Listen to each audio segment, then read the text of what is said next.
নমস্কার বন্ধুরা, ঝুনিস কিচেনে সবাইকে স্বাগত। এখন বানাবো রাঙা আলুর পান্তুয়া। এর জন্য আমি 250 গ্রাম রাঙা আলু সেদ্ধ করে জল ঝরিয়ে ঠান্ডা করে নিয়েছি।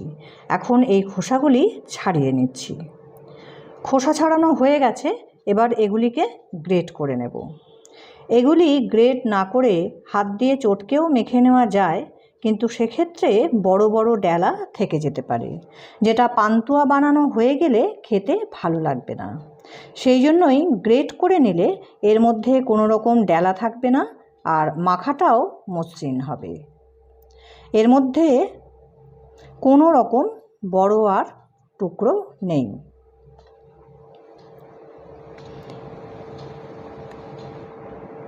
এবার এর মধ্যে দিয়ে দেব 1 চামচ ময়দা, পরে প্রয়োজন হলে আবার নেব। আর নিয়ে নেব একই চামচের মাপের 1 চামচ সুজি।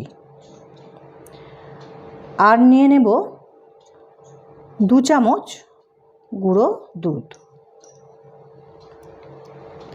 এবার সবগুলি উপকরণকে খুব ভালো করে মেখে নেব। মাখাটা এখনও বেশ নরম আছে,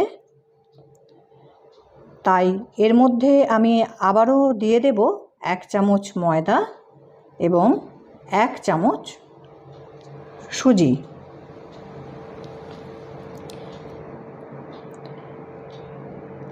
আবারও খুব ভালো করে মেখে নেব। মাখাটা যখন খুব ভালো মতন হয়ে যাবে, তখন এর মধ্যে 3টে ছোটো এলাচের দানা আমি ছাড়িয়ে রেখেছি, সেই 3টে ছোটো এলাচের দানা দিয়ে দেব। আর নিয়ে নেব 1 পিঞ্চ খাবার সোডা। খাবার সোডা এর থেকে বেশি দেওয়ার দরকার নেই। মাখাটা খুব ভালো মতন হয়ে গেলে আমরা বানিয়ে নেব চিনির শিরা। এর জন্য 2 কাপ চিনি নিয়ে নেব এবং নিয়ে নেব 2 কাপ জল। যতটা চিনি ততটা জল। রসটা যখন ভালো মতন ফুটে উঠবে, তখন এর মধ্যে নিয়ে নেব 1 চামচ লেবুর রস। লেবুর রস দিলে রসটা খুব ভালো মতন খেতে হবে। রসটা যখন খুবই ঘন হয়ে আসবে, তখন হাত দিয়ে দেখে নিতে হবে চিটচিটে ভাব হয়েছে কিনা। যদি বেশ আঠালো মতন হয়ে যায়, তাহলে রসটাকে নামিয়ে নিতে হবে। এবার আমরা পান্তুয়াগুলোকে গড়ে নেব। এর জন্য হাতে কিছুটা ঘি নিয়ে এই মণ্ড থেকে অল্প করে মণ্ড নেব। যত বড় পান্তুয়া বানাতে চাই তত বড় নিতে হবে। তারপর এর মধ্যে একটা করে নকুল দানা দিয়ে দিতে হবে। নকুল দানা দিলে এর ভেতরেও রসটা খুব ভালো মতন ঢুকে যাবে।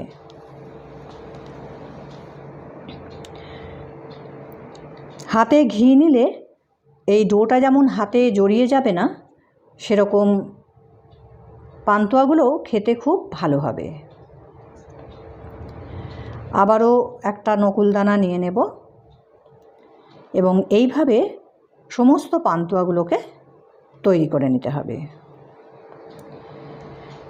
তেলটা খুব গরম হয়ে গেছে, আমি ফ্লেমটা লো করে একটু নাড়াচাড়া করে নিচ্ছি, যাতে টেম্পারেচারটা অল্প কমে যায়। এবার এর মধ্যে দিয়ে দেব একটা একটা করে পান্তুয়া।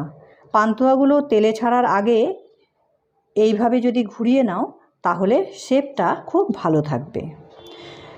লো টু মিডিয়াম আঁচে পান্তুয়াগুলোকে লালচে করে ভেজে গরম রসের মধ্যে দিতে হবে। রসটা যদি ঠান্ডা হয়ে যায়, তাহলে কিন্তু রসটা আবারও একবার গরম করে নিতে হবে পান্তুয়াগুলো দেওয়ার আগে। দেখো, তৈরি হয়ে গেছে আমাদের রাঙা আলুর পান্তুয়া। এগুলি যদিও এই মুহূর্তে রসে ফেলা হয়েছে, এগুলিকে রেখে দিতে হবে 3-4 ঘন্টা, তারপরে এগুলি খাবার উপযুক্ত হবে। দেখো, তৈরি হয়ে গেছে নরম রসালো রাঙা আলুর পান্তুয়া। ভেতরে রসটাও কিন্তু খুব ভালো মতন ঢুকে গেছে। রান্নাটি দেখে ভালো লাগলে এবং করে খেয়ে ও খাইয়ে ভালো লাগলে লাইক, শেয়ার, সাবস্ক্রাইব করতে ভুলো না।